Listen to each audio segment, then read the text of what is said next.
বাজছে রাত 12টা 20। বরমশাইয়ের হঠাৎ ইচ্ছে হলো ভাপা দই খাবার। আমিও চলে গেলাম ভাপা দই বানাতে। ভাবছো তো এইরকম ইচ্ছে আবার কার হয় মাঝরাতে? কিন্তু মিডনাইট ক্রেভিং বোধহয় এইরকমই হয়।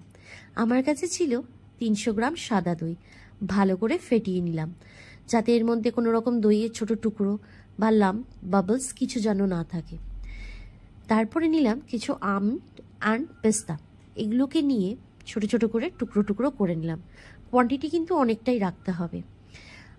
আর এই স্মুথ পেস্ট দইটার মধ্যে আমি আমুলের মিল্ক মেড সেটা কিন্তু আমি মিক্স করব। 200 গ্রামের কন্টেনারটা পুরোটাই কিন্তু 300 গ্রাম দইয়ের মধ্যে আমি মিক্স করেছি। আমি এর মধ্যে কিন্তু কোনো রকম চিনি বা সুইটনার এক্সটার্নালি কিছু আমি অ্যাড করব না আর, কারণ এই জিনিসটা ভাপা হওয়ার পর কিন্তু একটু মিষ্টিটা বেড়েই যায়। তাই জন্য হালকা মিষ্টি রাখার জন্য পুরো কন্টেনারটা 300 গ্রাম দইয়ের মধ্যে ভালো করে মিক্স করে দেবো। এটা যখন ভালো করে মিক্স হয়ে যাবে তারপর স্প্রেড করে দেবো আমি আমার কেটে রাখা আমন্ড আর পেস্তাগুলো।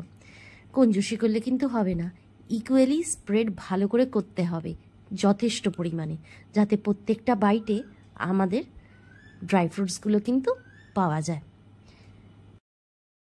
এরপর একটা কন্টেনারের মধ্যে 1 গ্লাস জল দিয়ে একটা স্ট্যান্ড দিয়ে আমি দইয়ের এই কন্টেনারটাকে বসিয়ে দিলাম।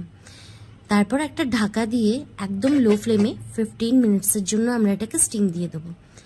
ভালো করে ভাপা হয়ে গেলে কিন্তু এই যে একদম এইরকম সুন্দরভাবে রেডি হয়ে যাবে আমাদের ভাপা দই।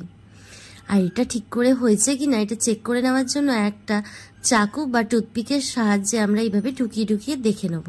ক্লিয়ার যদি বেরিয়ে আসে আর এইভাবে যদি সাইডগুলো ছেড়ে দেয়, জলও কাটেনি দেখো, তাহলেই বুঝে যাবে যে একদম পারফেক্টলি রেডি হয়ে গেছে তোমার ভাপা দই।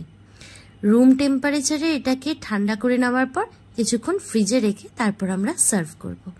যা গরম পড়ছে তার মধ্যে যদি সবাইকে বাড়ির এরকম একটা ভাপা দই করে খাওয়ানো যায় বা কোনো হাউস পার্টিতে সার্ভ করো, তাহলে কিন্তু সেদিনকে স্টার পারফর্মার তুমিই থাকবে। আর যাদের ডায়াবেটিস আছে তারাও কিন্তু একটু একটু এটা টেস্ট করতে পারো, খুবই হালকা মিষ্টি হয়। তাই জন্য সবাই কিন্তু ট্রাই করে দেখো। Thank you.